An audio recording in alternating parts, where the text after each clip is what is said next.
Hey, shalom, shalom to all my fellow brothers and sisters out there. It's me again, Damian Powell from YeshuaSavesAll.com.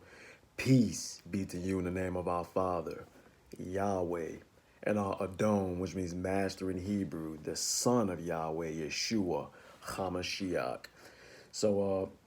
Today, my fellow brothers and sisters, we're going to be talking about the Feast of Tabernacles, aka it's Sukkot, aka the Feast of Tabernacles, the Feast of Booths, has some different names.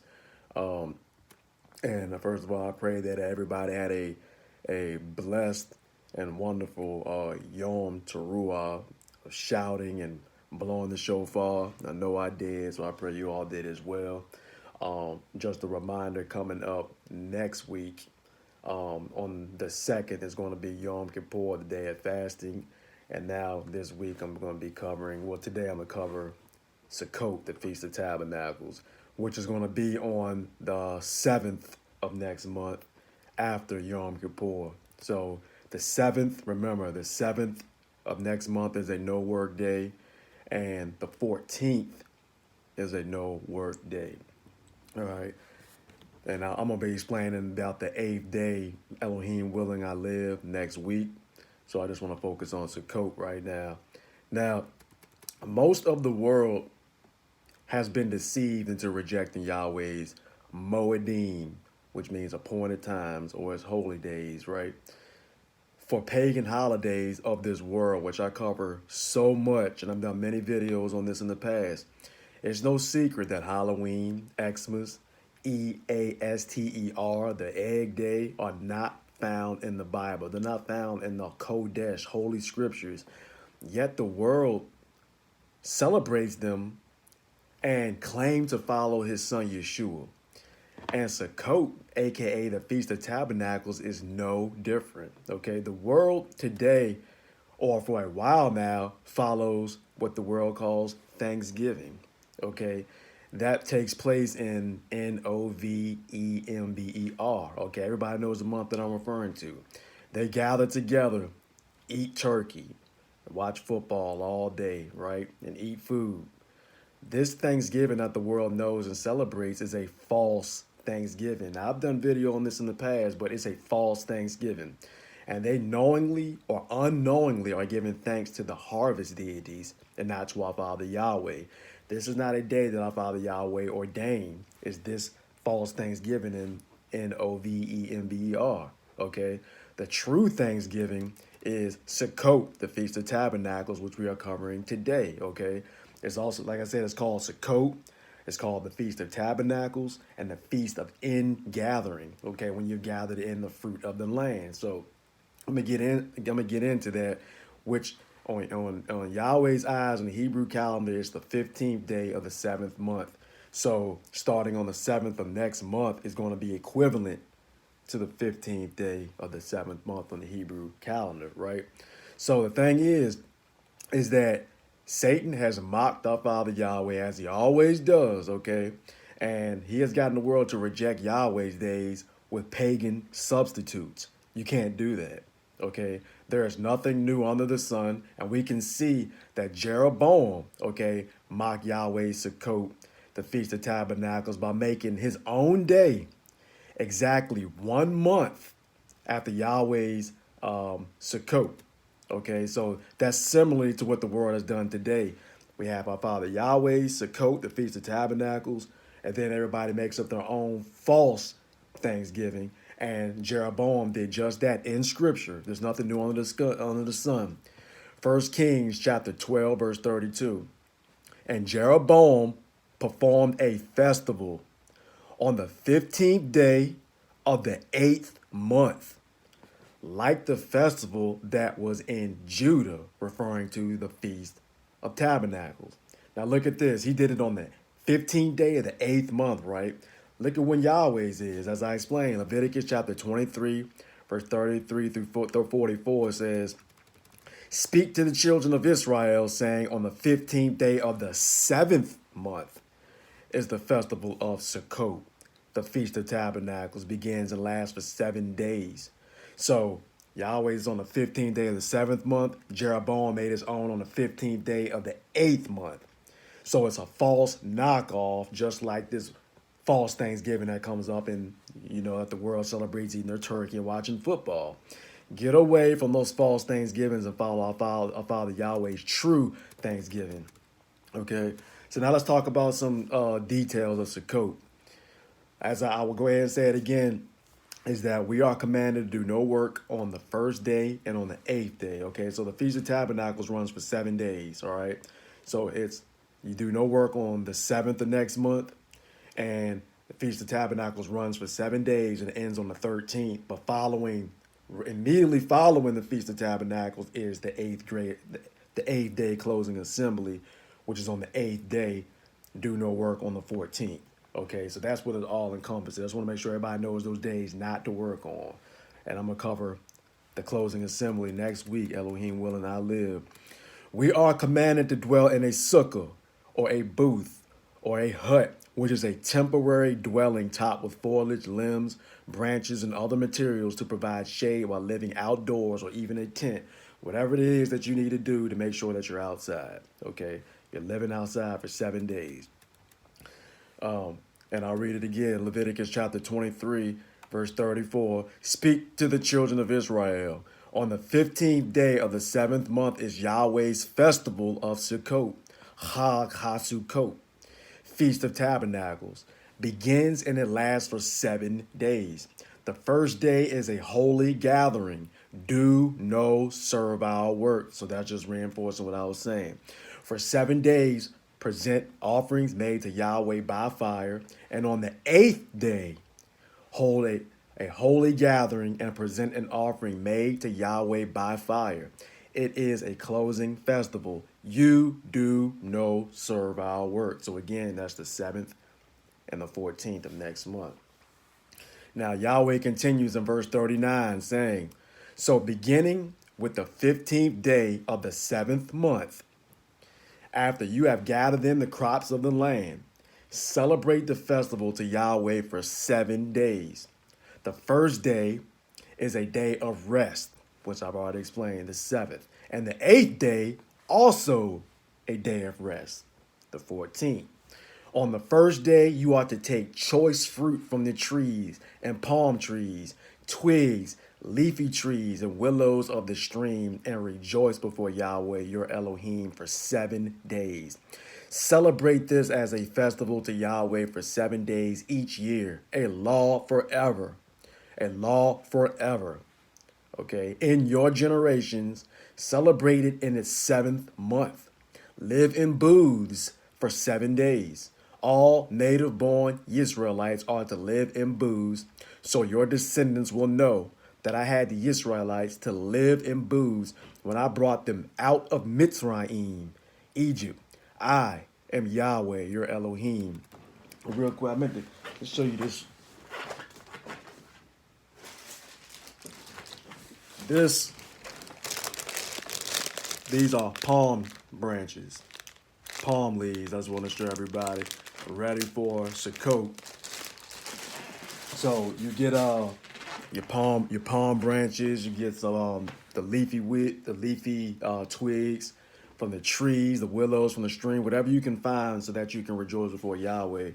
I got mine on Etsy a while back, but just get everything that you need to get prepared.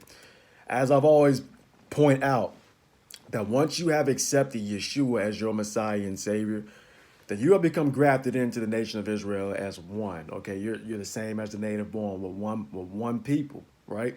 The Hebrew word is ger, G-E-R, meaning that you have been grafted into the nation of Israel, and you follow the commandments. Okay, you follow the commandments of one true Elohim, our Father Yahweh and His Son Yeshua. So let us get into the spirit of the feast and dwell in booths. Isaiah 56 verse 6 is one that I always love to cover, because it explains that these days are not just for the Jews as the world has taught people. Oh, it's just for the Jews. It's just for the Jews. It's not for the Gentile. It absolutely is. Like I said, because once you become grafted in, you're part of that covenant. And you can't tell the difference between the native born and the non-native born anymore, because we're all one. There's no difference. Isaiah 56 verse 6. Also the sons of the foreigner, which is the Gentile, the Christian, who join themselves to Yahweh to serve him, to love the name of Yahweh, to be his servants, all who guard my Sabbaths. And guess what? Like I've explained in the past videos, he has his weekly seventh-day Sabbath. He has all of his holy days that we're covering right now are Sabbaths. Okay? So Yom Teruah was a Sabbath. Yom Kippur coming up as a Sabbath. A Shabbat, Shabbaton. Feast of Tabernacles is a Sabbath. And the last great day is a Sabbath. So all who want to join themselves to Yahweh must love the name of Yahweh, must guard his Sabbaths and not profane them, and hold fast to his covenant. It's pretty clear, and it's a beautiful scripture. Numbers chapter 15, verse 15 through 16. One law is for you of the assembly and for the stranger who sojourns with you, a law forever throughout your generations. As you are, so is the stranger before Yahweh. So even there in the old covenant, Yahweh was already making it clear that we're one people. Ezekiel chapter 47, verse 22. And it shall be that you divide it by a lot as an inheritance for yourselves and for the strangers who sojourn in your midst, who bear children among you. And they shall be to you as native born among the children of Israel. With you they have an inheritance in the midst of the tribes of Israel. I mean, that one right there is clear. And they shall be to you as native born. And they are to have an inheritance among the tribes of Israel. I mean, that's beautiful. So I bring that up to say is that people say, well, you know, he said the native born. Well, he considers us as part of that. Like I said, once you're grafted in, you are one with the nation of Israel. So let's take a look at this. Matthew 17, 1 through 4. And after 6 days, Yeshua took Kepha, which is Peter, and James, and John, his brother, and brought them up on a high mountain by themselves, and he was transformed or transfigured before them. And his face shone like the sun, and his garments became white as the light.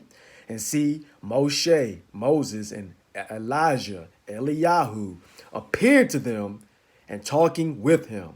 And Peter answering said, Yeshua, Adonai, my master, it is good for us to be here. If you want, let us make here 3 booths, one for you, one for Moses, one for Elijah. Look at that. It's already symbolic of the Feast of Tabernacles, right?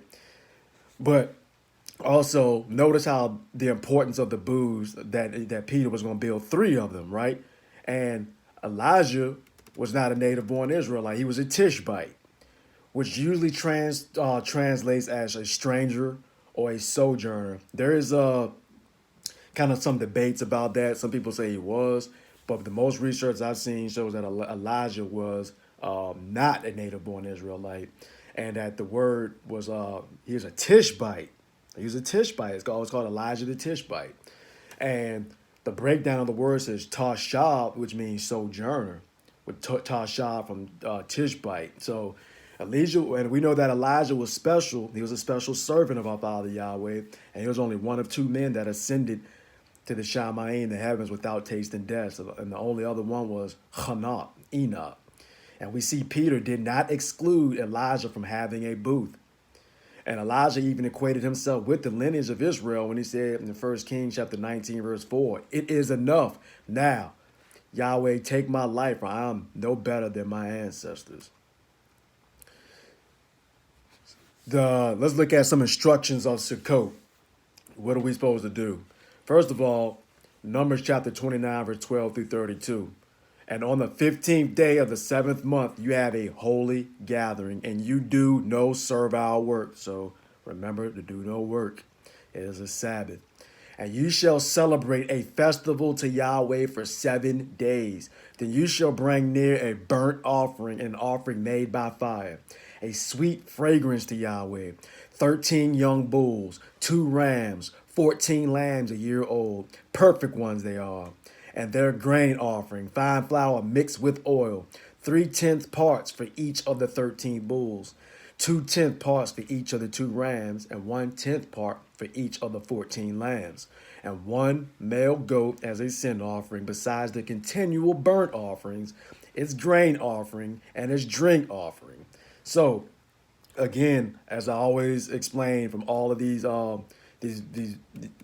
explain about our Father Yahweh's holy days, that Yeshua is now he's the Lamb of Yahweh who takes away the sins of the world, where he offered up himself with his own blood and not the blood of bulls and goats.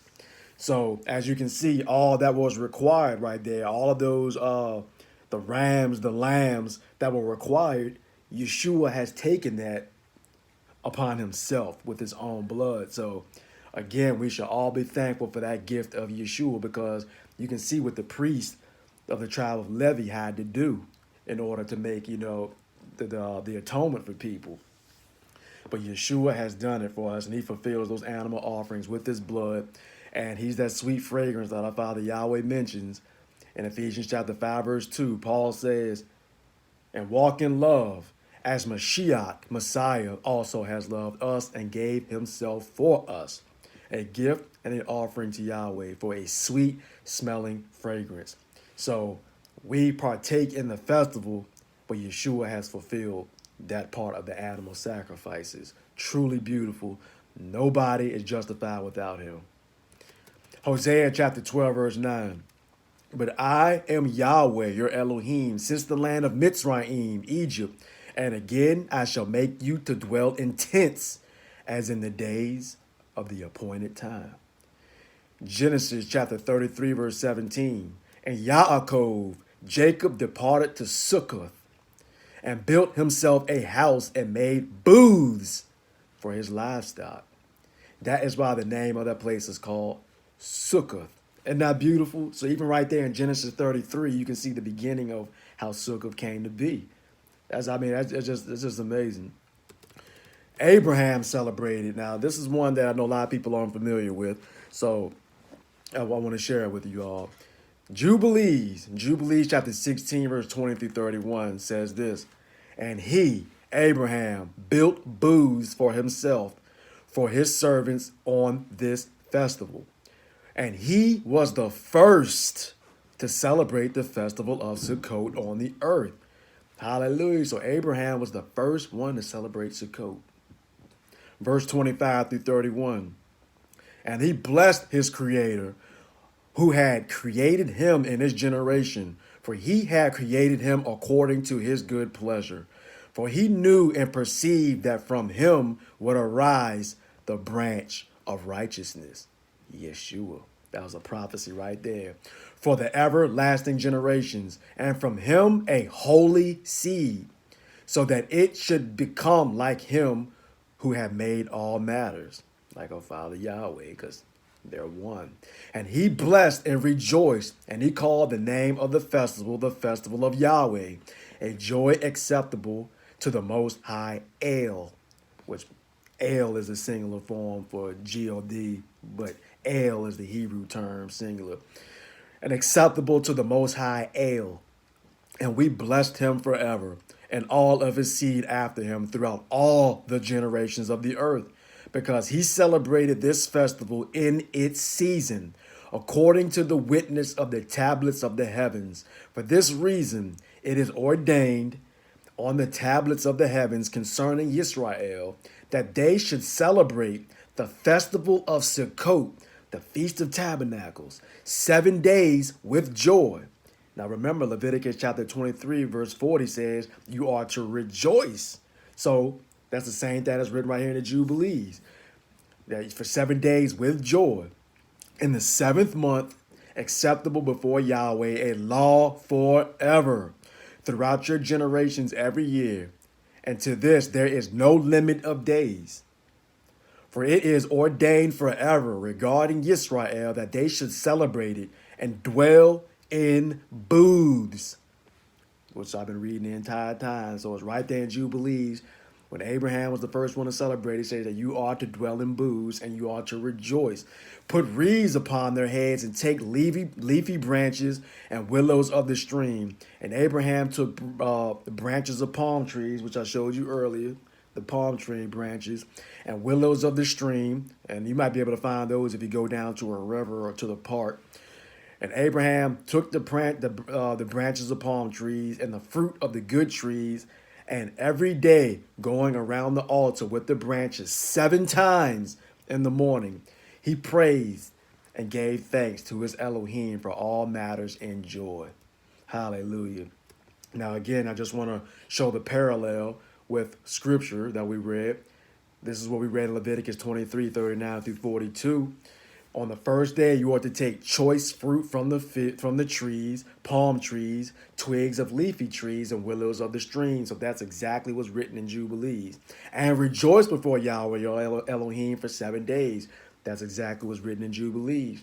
Celebrate this as a festival to Yahweh for 7 days each year, a law forever. And your generation celebrate it in the 7th month. Live in booths for 7 days, that we just read that Abraham did in Jubilees.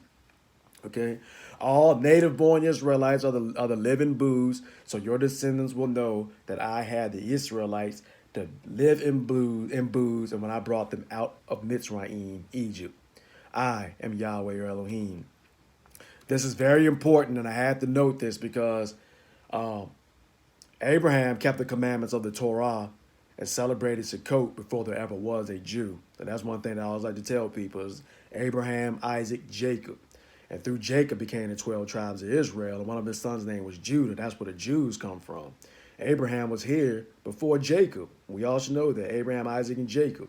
So Abraham was here before the Jews. So, Galatians chapter 3, verse 27 through 29. For as many of you were immersed, baptized into Messiah, have put on Messiah. There is not Jew nor Greek. There is not male and female, for you are all one in Messiah Yeshua. And if you are of Messiah, then you are the seed of Abraham and heirs according to the promise. So if we belong to Yeshua HaMashiach, the son of Yahweh, and we're the seed of Abraham and heirs according to the promise, then are you doing what Abraham did? Abraham kept the commandments. And we can look no further than Genesis, Bereshit, chapter 26, verse 5, which says, because Abraham obeyed my voice and guarded my charge, my commands, my laws, and my Torot, which is the plural form of Torah. So right there you can see that Abraham was already obedient to the Torah before there ever was a Jew. And the book of Jubilees gives us the details about him keeping Sukkot before there ever was a Jew. And we're the seed of Abraham. Now, how are we to celebrate the feast? We could look no further than how the Israelites celebrated Sukkot, the Feast of Tabernacles, in the days of Nehemiah when they returned from Babylonian exile. Nehemiah chapter 8, verse 13 through 18. Nehemiah 8, 13 through 18 says, on the 2nd day of the month, the heads of all the families, along with the priests and the Levites, gathered around Ezra the scribe in order to study the words of the Torah. And they found written in the Torah, which Yahweh had commanded through Moses, that the Israelites were to live in booths during the feast of the 7th month, that they should proclaim this word and spread it throughout their towns and in Jerusalem. Go out into the hill country and bring olive branches, branches of oil trees, myrtle branches, palm branches, and branches of leafy trees to make booths, as it is written. So the people went out and brought back branches and built themselves booths on their own roofs, in their courtyards, in the courts of the house of Elohim, and in the square by the water gate, and the one by the gate of Ephraim. And the whole company that had returned from exile built booths and lived in them. From the days of Joshua, son of Nun, until that day, the Israelites celebrated it like this. And there was a very great rejoicing as commanded. And day by day, from the first day until the last day, he read from the book of the Torah of Elohim. And they performed the festival 7 days. And on the 8th day, there was an assembly according to the right ruling. So that's the one that I told you I'll be covering next week, Elohim willing. So we see that Abraham And those who came back from Babylonian exile followed the exact command in Leviticus 23 to celebrate Sukkot, the Feast of Tabernacles, to rejoice, to dwell in booths for 7 days, take palm branches, leafy branches, willows of the stream, and to bless Yahweh and rejoice. Truly beautiful. Is Sukkot, the Feast of Tabernacles, important? Yes, it absolutely is. I've covered this in a previous video that says that are we rehearsing on earth for what is to come? So I talked about Sukkot on that, but it's imperative to talk about it now as well.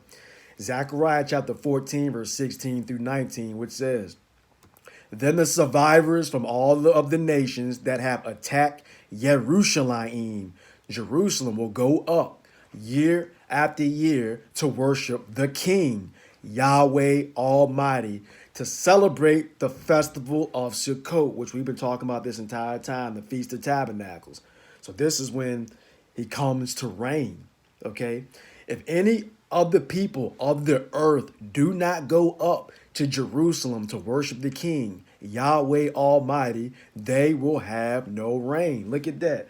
If you don't come up to celebrate this feast when Yeshua returns on Jerusalem to reign for 1,000 years, if you don't come up to celebrate the festival of Sukkot, the Feast of Tabernacles, there will be no rain. That's for anybody that is alive during that time period. It's important.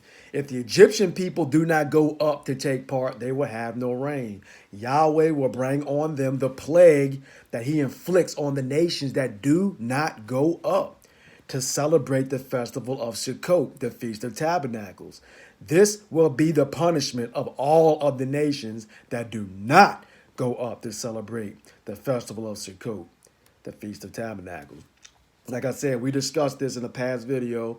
Are we rehearsing on earth for what is to come? And we saw that everything that we do on earth is a dress rehearsal. The Hebrew word is mikra. We are literally rehearsing for the finale to come when Yeshua returns on this earth. But believers have twisted Paul's words in Colossians chapter 2, verse 16 through 17. Paul is saying, let no man judge you for knowing the truth, okay? Because we know that we are rehearsing for what is to come. Those are beautiful words. So don't get down. Somebody tells you, oh, you're legalistic, you're on the bondage. No, they're a slave to sin. Don't let anybody judge you for knowing the truth, okay? Because when Yeshua comes, we're still going to be doing all of these holy days, his Moedim, his appointed times, and the Sabbath day, the weekly 7-day Sabbath. Now, this points out to what Paul says about the festival being a prophetic shadow, because like I said, we'll all be doing it. We know that Egyptians have to go up to celebrate it as well, as it says in Zechariah 14. And let me ask you, are Egyptians native-born Israelites? No, they're not. But even they have to celebrate it, so you should be doing it now. Hallelujah. John chapter 1, verse 14. And the Word became flesh and pitched his tent among us. And we saw his esteem, the esteem of an only brought forth of a Father, complete in favor and truth. Hallelujah. Look at that. Just like when you go camping, you have to pitch a tent to dwell in. Just like we have to pitch a tent, a booth, or a sukkah to dwell in during Sukkot, the Feast of Tabernacles. So we can see the symbolism and the importance of this celebration because Yeshua pitched his tent with us. Enoch chapter 1, verse 3 through 4. Concerning the elect, I said, and took up my parable concerning them. The holy great one will come forth from his dwelling, and the eternal Elohim will tread upon the earth on Mount Sinai, and appear from his camp, and appear in the strength of his might from the heavens of heavens. Again, we see the word camp, just like we saw the word tent, that Yeshua will be appearing from. The scriptures are consistent on this truth. Revelation chapter 21, verse 3. And I heard a loud voice from the heavens saying, see, the booth of Elohim is with men, and he shall dwell with them, and they shall be his people, and Elohim himself shall be with them, and be their Elohim. The booth of Elohim, the tent of Elohim. Look at that. He will dwell with us. Look at the symbolism. Numbers chapter 1, verse 52. And the children of Israel shall pitch their tents, every one by his own camp, every one by his own banner according to their divisions. So the Feast of Tabernacles is a foreshadow of Yeshua coming to pitch his tent with us on earth and to dwell with us. He will be our Elohim and we will be his people. So let us make every effort to be obedient and rejoice before our King for 7 days and to dwell in booths, because we know that it's a shadow of what is to come. Hallelujah. Thank you all for joining in. I pray that it has helped you. Please share this with everybody who needs to hear this important information. And may our Father Yahweh bless you all in Yeshua HaMashiach's name. Amen.